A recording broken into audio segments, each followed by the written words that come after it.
Alkisah, dua orang laki-laki bekerja keras membuat sebuah perahu. Ketika sedang sibuk bekerja, mereka berdua menemukan rayap di sebuah papan. Salah satu dari mereka kemudian ingin membuang papan itu, tetapi temannya melarang. Dia berkata, "Hai, kenapa papan ini engkau buang? Kan sayang. Lagi pula tidak ada masalah, cuma kena rayap sedikit saja." Karena tidak ingin mengecewakan temannya, papan yang ada rayapnya pun digunakan untuk membuat perahu. Selang beberapa hari, perahu itu pun selesai dan sudah bisa digunakan untuk melayari lautan. Tetapi beberapa tahun kemudian, rayap-rayap itu ternyata bertelur dan menetas. Rayap-rayap itu kemudian menggerogoti kayu kapal itu. Bahkan rayap-rayap itu menyebar kemana-mana hingga memakan kayu yang ada di lambung kapal. Kapal terus digunakan dan tak seorang pun sadar, sehingga akhirnya kayu-kayu di perahu itu pun mulai keropos. Dan ketika dihantam oleh ombak besar, air berhasil menembus masuk dari celah-celah dan lubang kayu.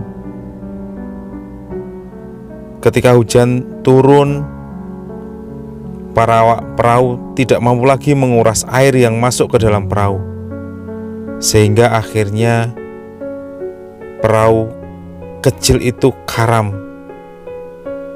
Di dalamnya terdapat barang-barang berharga dan nyawa manusia. Oke sahabatku, kalau saja kita sadar bahwa ternyata malapetaka besar dalam kehidupan kita sebenarnya berasal dari hal-hal yang remeh dan mungkin tidak dianggap berharga, seperti papan yang sudah kena rayap tetapi dipaksakan untuk dibuat untuk bahan perahu. Kalau saja ketika membuat perahu itu, papan yang terkena rayap itu dibuang, tentu saja malapetaka besar tidak akan terjadi. Bencana besar bisa dicegah.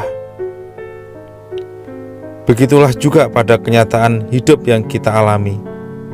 Sadar atau tidak sadar, terkadang perbuatan-perbuatan, kesalahan-kesalahan kecil yang kadang kita anggap remeh justru sering kita lakukan. Dan tanpa kita sadari, itu akan menimbulkan masalah besar di kemudian hari.